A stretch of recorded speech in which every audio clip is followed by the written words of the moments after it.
Hello મિત્રો, એક સરસ મજાની વાત શેર કરવી છે. આજે ટોપિક પણ બહુ ખતરનાક લઈને આવ્યો છું.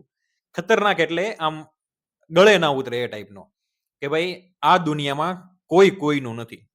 કોઈ કોઈનું નથી. આપણે વર્ષોથી આ વાત કરતા આવીએ છીએ કે કોઈ કોઈનું નથી, છતાં પણ આપણા સંતાનો, આપણી પત્ની, આપણા મા બાપ, આપણું બધું બધું મતલબમાં આપણો ધંધો, આપણી દુકાન, આપણો વ્યવસાય, બધું જ આપણે આપણું માનીએ છીએ. છતાં આપણે કહેતા આવ્યા છીએ કે કોઈ કોઈનું નથી. બરાબર. હવે વસ્તુ એ છે કે એક હું તમને એક્ઝામ્પલ આપું સિમ્પલ કે સમજો એક નદી હોય. નદીમાં બહુ બધા લાકડા તણાઈને જતા હોય. એમાં 2 લાકડા ભટકાય છે, સાથે જોડાય છે અને અમુક સમય સુધી, અમુક કિલોમીટર સુધી સાથે ચાલે છે. સમજો. બહુ બધા હજારો લાકડા છે. એમાંથી 2 લાકડા જે છે ને, 2 લાકડાના કટકા એ ભેગા ચાલે છે અને અમુક સમય પછી એમાં વચ્ચે ત્રીજું લાકડું ફસાય છે. બરાબર. 2 લાકડા આમ જતા હોય ને એમાંથી એક વચ્ચે ત્રીજું લાકડું આવે છે. બરાબર. તો એ લાકડું વચ્ચે આવીને પેલા 2 નોખા પાડી દે છે. યા તો એ 2 લાકડા ચાલે છે અને અમુક સમય પછી જાતે જ પોતે છૂટા પડી જાય છે. બરાબર. એવી જ રીતે હું છું સમજો. તો હું છું તો હું અમુક સમય પછી સ્કૂલમાંથી કોલેજમાં આવું છું. કોલેજમાંથી કોઈ જોબ કરું છું. તો એમાં મને કોઈ જીવનસાથી મળે, કોઈ ગર્લફ્રેન્ડ મળે, કોઈ ફ્રેન્ડ મળે, કોઈ ભાઈબંધ મળે, કોઈ પણ વસ્તુ મતલબમાં કોઈ પણ વ્યક્તિ મને મળે. સમજો બેસ્ટ ફ્રેન્ડ પણ મને કેમ ના મળી જાય, ગર્લફ્રેન્ડ મળી જાય, કોઈ પણ મળી જાય.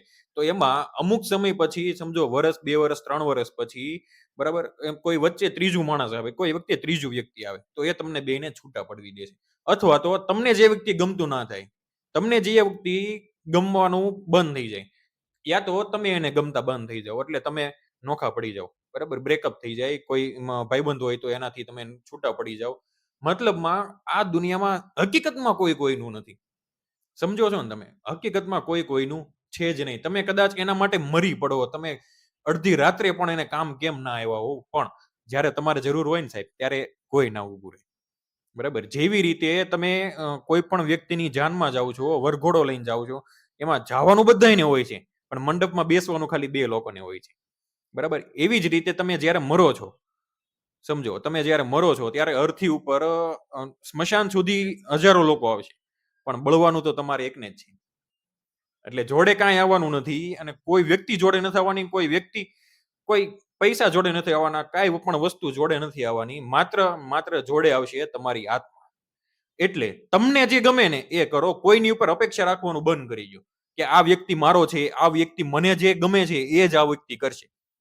મારી પત્ની છે તો એ મને ગમતી વસ્તુ જ કરશે, મને ગમતા કપડાં જ પહેરશે, મને ગમતું ભોજન જ ખાશે એવું જરૂરી નહીં. અને એવી અપેક્ષા નહીં રાખવાની કોઈ પાસે.